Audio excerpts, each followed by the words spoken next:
təzə ayaqqabı almışam. Bax, qət təzədir. Qət təzə. Sən can yeri. Dayanın, yeri var mı? Yeri. Çəkildi altı. Yer. Altında çəkildi. Ay yer siftəsi daha. Bu şirketi boynu yerine soğuk. Tabanı kopuyor da diye. Acıbı. Mübarektir. Mübarektir. Baba gösteriyor. Bu titili getiriyor baba. O niye henəsin oldu? Şimdi şakarakter oldu. Eğri. Bu kömürdən düzəldim. Nədir beləsinə?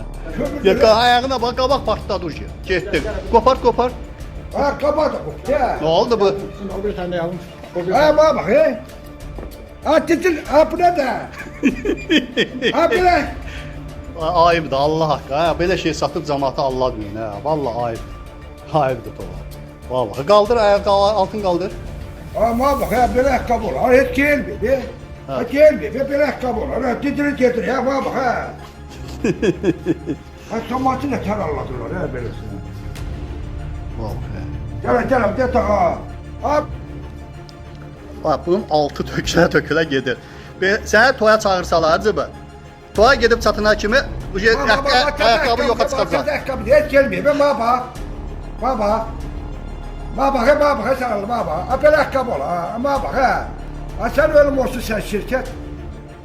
Sen yüzüne tipirim 10 mat veririm. Ne 20 mat veririm baba ha. 10 mat özə. 50 mata verir bu. Sen de. Tökülə gedir. Deyirəm sənə toya çağırsalar, yolla belə getsin.